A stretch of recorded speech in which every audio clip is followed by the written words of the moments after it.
Jinggan tak mau menjadi beban. Dia tak ingin kehadirannya di rumah Arya Kamandanu hanya akan membuat pertengkaran paman dan bibinya.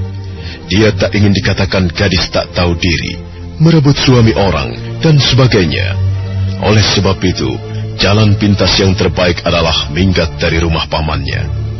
Ternyata belum lagi niat itu terlaksana, Arya Kamandanu telah lebih dulu mencegahnya. Adikku, mengapa adik lakukan ini? Mengapa? Paman, rasanya saya hanya menjadi beban di sini. Saya tidak mau kehadiran saya malah membuat paman dan bibi bertengkar. Saya ingin paman dan bibi bahagia, seperti ketika saya belum hadir di sini. Terus terang, paman, saya sebenarnya senang tinggal bersama paman. Tetapi apa, adikku? Katakan. Saya merasa hanya menjadi bibit penyakit rumah tangga paman dan bibi. Jadi kau pernah mendengar kami bertengkar? Saya mendengarnya tanpa sengaja, paman. Waktu itu saya hendak menyiapkan makanan dari dapur ke ruang tengah, dan pertengkaran paman saya dengar dari ruang tengah. Iya.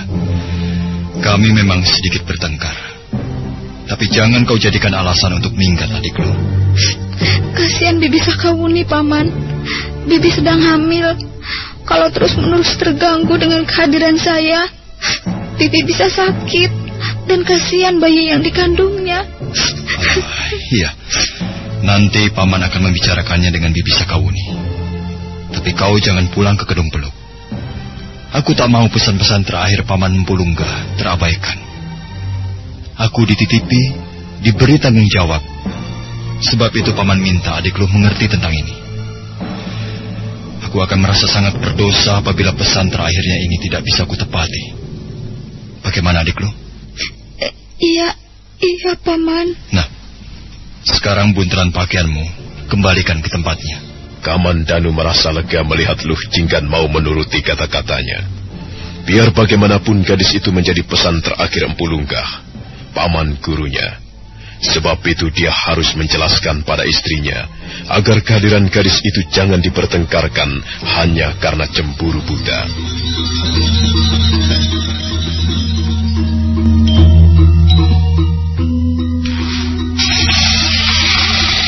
Buni,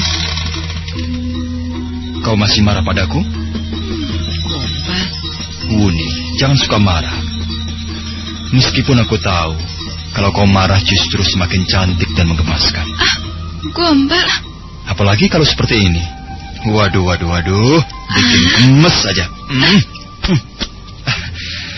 Istriku memang cantik sekali. Tak ada duanya. Oh, para dewa di langit sana. Terima kasih. Telah kau berikan istri yang cantik kepadaku. Telah kau berikan kebahagiaan abadi kepadaku. Oh, para dewa. Indahnya cuaca pagi ini. Apalagi jika istriku sedang marah-marah begini. Apa-apaan sih? Setan dari mana pagi-pagi sudah nempel ke badan suamiku? Nah, gitu. Jangan diam terus kamu. Aku kan sudah kangen mendengar suaramu yang merdu, mendengar desahmu yang mesra. Apa-apaan sih ini? Kita kan sedang marahan. Mana tahan marah lama-lama. Oh, siapa suruh bikin gara-gara? Baiklah. Sekarang aku minta maaf padamu. Istriku, aku memang salah. Dan kesalahan itu mulai pagi ini mohon dimaafkan. Maaf yang sebesar-besarnya. Arya Kamandanu sengaja menggoda istrinya untuk memulai ke masalah yang sebenarnya. Dia takut terjadi kesalahpahaman lagi seandainya dia langsung masuk pada masalah Luh Jinggan. Tapi Sakawuni wanita cerdas. Dia tahu akan ke arah mana pembicaraan suaminya itu nantinya. Sebab itu dia langsung mengucapkannya pada Kamandanu. Kakang, kau pasti akan membicarakan tentang gadis itu. Iya kan? Terus terang saja. Iya, memang iya. Benar. Apalagi yang akan kau sampaikan? Aku kan sudah bilang, jangan singgung-singgung gadis itu lagi. Baiklah. Aku tak akan menyinggungnya lagi. Tapi untuk terakhir ini saja, izinkan aku menyampaikan hal yang sesungguhnya tentang gadis Malang itu. Kakang, kau akan membelanya lagi? Kau akan... Tunggu, Buni. Aku kan sudah berjanji untuk kali ini saja. Sudah, itu terserah kau. Baik, tapi kau janji hanya untuk terakhir ini saja. Iya, terakhir ini saja. Setelah itu terserah kau. Ya, katakanlah. Buni, aku tidak tahu harus dari mana aku mulai. Gadis itu seperti juga pernah kau kenal di desa Kedung Pelung. Dulunya periang dan cerah ceria. Tapi sekarang, sejak ditinggal ayahnya, dia jadi pemurung. Buni, aku kasihan pada gadis itu. Tidak maksudku untuk menjadikan istri. Tidak. Tetapi sekedar balas jasa terhadap Pulungga, paman guruku, yang tewas karena membela keselamatanku. Kamandanu mulai menceritakan keadaan yang sebenarnya. Sakawuni mendengarkannya dengan penuh perhatian.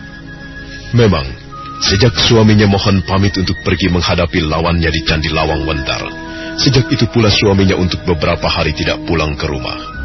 Hatinya khawatir, terlebih dalam keadaan hamil. Wong Agung lawanku itu ternyata memang bukan pendekar sembarangan. Hampir seharian penuh aku menghadapinya. Semula aku tidak menduga kalau aku bakalan menang dalam pertarungan itu. Ilmunya tinggi. Aku hampir tewas di tangannya. Apalagi pendekar aneh itu memiliki aji segara geni yang ampuh. Kalau tidak ada Pulungga, aku tidak tahu ilmu apa yang dipergunakan orang itu. Buni, di saat-saat yang paling kritis, ketika pendekar itu melompat melancarkan pukulan aji segara geninya ke arahku, saat itu pula Pulungga melompat menerjangnya. Terjadilah benturan keras. Aku terkesiap manakala yang terpelanting di hadapanku adalah Pulungga. Dia muntah darah. Dia wanti-wanti padaku bahwa lawan tandingku jangan dianggap sepele. Aji segara geninya berbahaya. Aku marah begitu melihat Pulungga terluka. Mulai detik itulah aku menghadapi orang itu bersungguh-sungguh. Dia telah mengambil korban Pulungga, dan aku tidak terima. Sayang sekali, ketika dia terjatuh oleh pukulan naga Puspakresna, aku hendak menghajarnya. Dia lari. Pengejaranku tertahan oleh teriakan Lucinggan yang memberitahu ayahnya sedang sekarat. Kamandanu bercerita dengan penuh kesungguhan. Air matanya nyaris berlinang. Sakawuni merasa iba. Suaminya telah mengatakan apa yang dialaminya secara jujur. Dia merasa bersalah telah menduga kepergian suaminya dengan tuduhan yang bukan-bukan.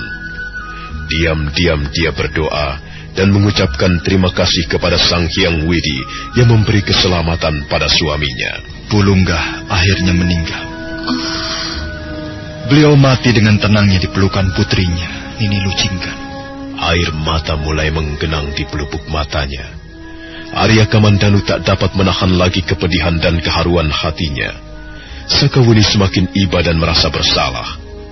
Dia mendekati suaminya, menyentuhnya, dan memeluknya hangat. Sebelum menutup matanya, sebelum nyawanya lepas dari raganya, Pulungga sempat berpesan padaku, "Rawatlah baik-baik Lucinggan. Aku mempercayakannya padamu, Kamandanu. Kutitipkan dia padamu. Dia tidak punya apa-apa dan siapa-siapa lagi di dunia ini." Sebelum mangkat, beliau pun berpesan agar jenazahnya diperabukan di desa asalnya, Kedung Peluk. Nah, kesanalah kemudian aku dan Lucinggan dibantu 2 petani membawa jenazah Paman Lungga. Sampai di sini, kau mau mengerti duduk perkaranya, Wuni? Iya, aku mengerti, Kakang. Kau tak akan marah lagi padaku? Kau tak akan cemburu lagi? Dan kau tak akan menyanyiakan adik lu, bukan? Tidak. Tidak, Kakang. Terima kasih, istriku.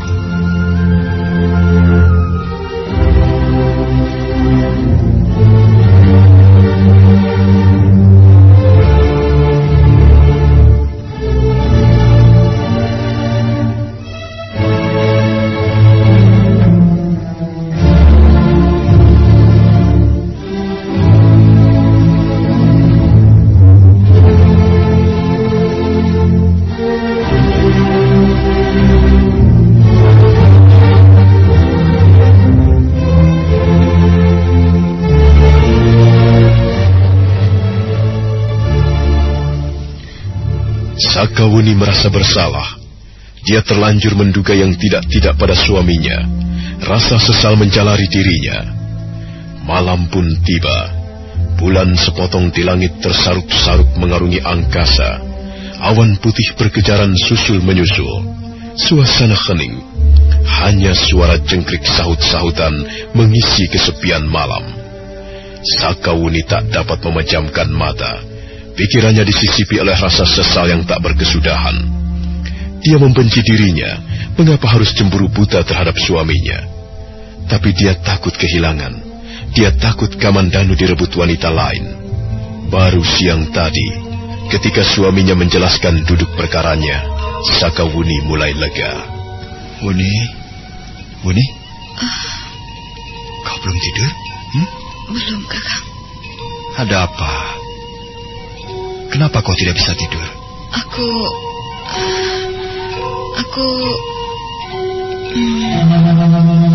Iya, ada apa, Wuni? Maafkan aku, Kakang. Kenapa? Aku telah cemburu buta terhadapmu. Lain itu, aku juga telah melakukan adik lu Jingga dengan tidak semestinya. Maksudmu? Aku kerap kali menyanyiakan dia, bersikap sinis dan tak acuh kepadanya. Aku kasihan, Kakang. Dia gadis sebatang kara. Sudahlah, Wuni. Bukankah besok kita bicarakan dengan adik lo? Sekarang istirahatlah. Hari sudah kelewat malam. Iya. Sakawuni tak juga bisa memejamkan matanya. Berkali-kali dia coba memejamkan mata. Berkali-kali pula pikirannya terganggu. Sementara itu Arya Kamandanu sudah terlelap. Sakawuni melirik suaminya sebentar. Kemudian perlahan dia turun dari tempat tidurnya. Berjingkat-jingkat Sakawuni menjauh dari tempat tidur, lalu membuka pintu. Dia melangkah menelusuri lorong belakang menuju kamar Luh Jinggan. Hatinya bertanya-tanya, apakah gadis itu akan mau memaafkannya atau tidak? Tapi dia berharap, bahkan sangat berharap, gadis itu mau memaafkan sikapnya selama ini. Adik lu?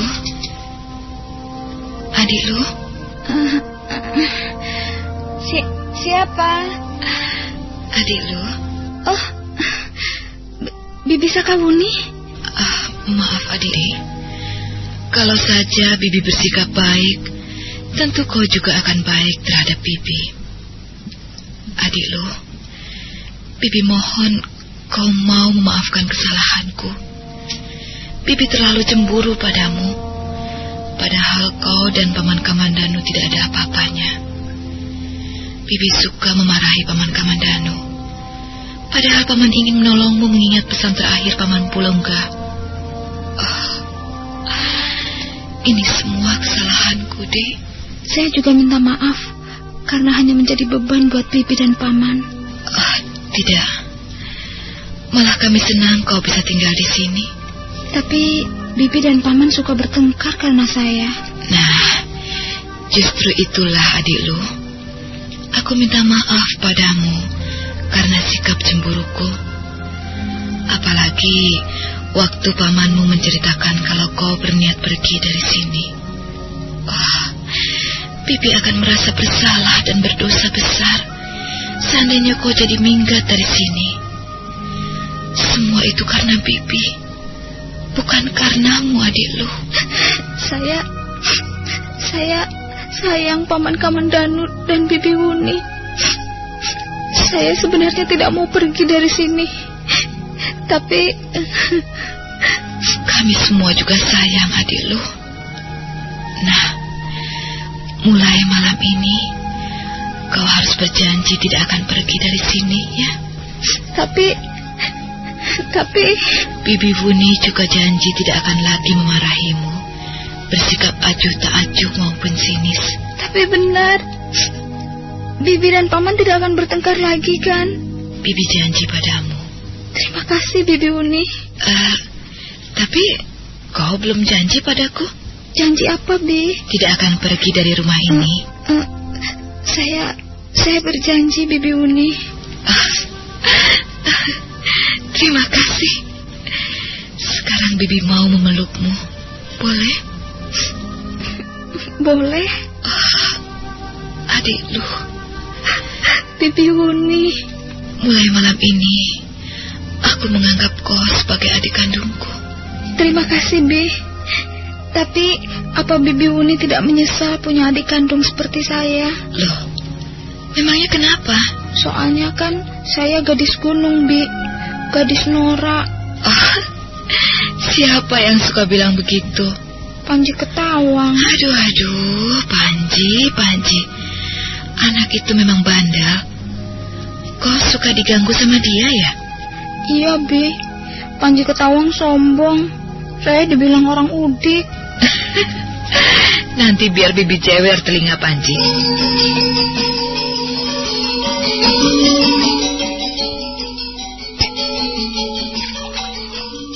Wuni, hari ini kau nampak cerah sekali. Aku sudah minta maaf pada adik lu. Bagus. Kapan kau berbicara padanya? Semalam. Semalam? Semalam secara diam-diam aku bangun. Kakang sudah pulas sekali. Sebenarnya aku mau menunggu sampai besok, tapi aku belum bisa tidur kalau belum ketemu dan minta maaf pada adik lu. Lalu bagaimana tanggapan adik lu? Dia mau memaafkan aku, Kakang. Dan aku pun berjanji padanya akan menganggapnya sebagai adik kandungku sendiri. Betul? Kau bisa menganggapnya sebagai adik kandung? Loh, kok Kakang ragu sih? Nanti kau cemburu lagi. Kakang.